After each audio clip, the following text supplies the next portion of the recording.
नमस्कार किसान मित्रों।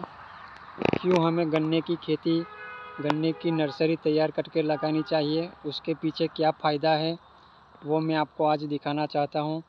तो सामने जो गन्ने की पौध देख रहे हो, ये आज से 6 दिन पहले हमने गन्ने की कटाई करके उसको ट्रे में भर के काली पॉलीथीन से ढक दिया था। 6 दिन बाद हमने इसको निकाला है। तो आप देख सकते हो लगभग 100% के आसपास गन्ने का जमाव मिला है। जमाव की बात यहाँ पे हम नहीं करते हैं, आज सिर्फ हम वो बात करते हैं कि क्यों हमें पौध लगानी चाहिए। तो उसके पीछे का मैं आपको कारण बताता हूँ। एक तो जब हम ट्रे भरते हैं तो गन्ने की जो आँख होती है उसकी 2 बार छटाई होती है। एक बार जब हम उसको हाथों से उसकी पन्नी निकालते हैं, उसके बाद जब बड कटिंग करने होता है तब जो ख़राब आँखें होती है वो निकल जाती है, जो जड़ वाला हिस्सा आता है वो भी निकल जाता है।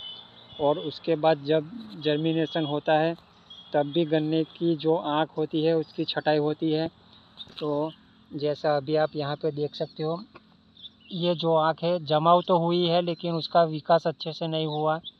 फिर ये रही, फिर जैसे ये हो गई, ये आँख नहीं जमी है, यहाँ पे भी है। तो कहने का मतलब है कि अभी जो यहाँ पे जर्मिनेशन हुआ है वो ऐसी आँखें हैं जो हमारे खेत में गन्ने की बढ़वाड़ भी अच्छी होगी, उससे टिलरिंग भी अच्छा आएगा और रोग मुक्त होगा। यानी कि जो गन्ने में कीड़ा लगा है वो वहाँ पे छटाई हो जाती है जब बड कटिंग होती है तो। और यहाँ पे भी अब छटाई होगी। जब ये पौधा 10-15 दिन का हो जाएगा तो इस तरह के कुछ पौधे होते हैं, उसको हम निकाल देते हैं, क्योंकि ये यहीं पे भी उसका अच्छे से विकास नहीं हुआ है तो खेत में लगाने से भी उसका कोई फ़ायदा नहीं है। जब हम परंपरागत विधि से खेती करते हैं तो उसके अंदर ये सभी प्रकार की आँखें का प्लांटेशन होता है और वहीं पे हमारा गैप फिलिंग होता है, तो हमें प्रोडक्शन पे इफ़ेक्ट पड़ता है। तो जब हम गन्ने की पौध लगाकर प्लांटेशन करते हैं तो ऐसा समझ लो आपके खेत में एक जैसी बढ़वाड़ वाले ही पौधे मिलेंगे।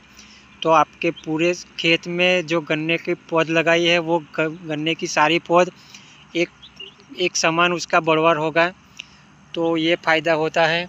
अभी मैं आपको दिखाता हूँ, ये जो छोटे छोटे आँखों का जमा हुआ है वो मैंने कुछ ट्रे में निकाल के रखा है, तो आपको अच्छे से पता चलेगा।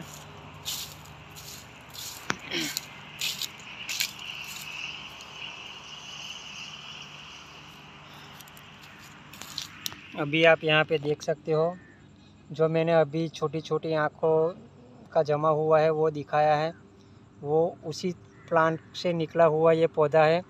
और ये जो पौधे हैं ये दोनों एक ही साथ जर्मिनेशन हुए थे, लेकिन जो मैंने पहले दिखाया जो छोटी छोटी आँख, वही आँख को हमने निकाल कर दूसरी ट्रे में भरा था, और जिसका अच्छी बढ़वाड़ थी उसको हमने अलग छटाई करके अलग ट्रे में भरा था। तो उसकी हाइट और पौधे की कंडीशन देख लो, और ये पौधे की हाइट कंडीशन देख लो। अगर ये पौधा हम खेत में लगाते हैं तो हमें किसी भी प्रकार का फ़ायदा नहीं होने वाला है। वो हमें हरा दिखेगा, उसकी बढ़वाड़ धीरे धीरे होगी, लेकिन हमारे प्रोडक्शन पे इस तरह की आँखों का हमें कोई फ़ायदा होता नहीं है। तो किसान मित्रों, जब हम परंपरागत खेती करते हैं तो यही होता है कि हम जो खेत में से गन्ना काट के लाते हैं तो वो हम छटाई नहीं करते हैं बीज की, और सीधा खेत में जाके हम टुकड़ा करके लगा देते हैं। तो वहाँ पे वो सभी आँखों का जमाव होता है, और जो आँख अच्छे से जमाव नहीं लेती है वो रहती है, तो उसका भी विकास नहीं अच्छे से होता है। तो गन्ने की पौध लगाने का यही फ़ायदा है। आप देख सकते हो पौधे कितने स्वस्थ और अच्छे बने हैं, ये पौधे आप भी बना सकते हो। तो किसान मित्रों, हमें इसीलिए गन्ने की पौध लगाकर गन्ने की खेती करनी चाहिए। अभी ये जो पौधे हैं वो लगभग 9-10 दिन के हुए हैं। यहाँ पे आप देख सकते हो, देखो ये बिगड़ गया है, इसका जमाव नहीं हुआ है, इसका नहीं हुआ है, ये अभी छोटा है। तो कहने का मतलब यही है कि जब हम पौध लगाते हैं तो ये सब जिसका बढ़वाड़ नहीं होता है वो सभी आँखों का छटाई हो जाती है, और हमारे खेत में एक साथ बढ़ने वाले आँखों का प्लांटेशन होता है। तो किसान मित्रों, हमें गन्ने की पौध लगाकर ही गन्ने की खेती करनी चाहिए।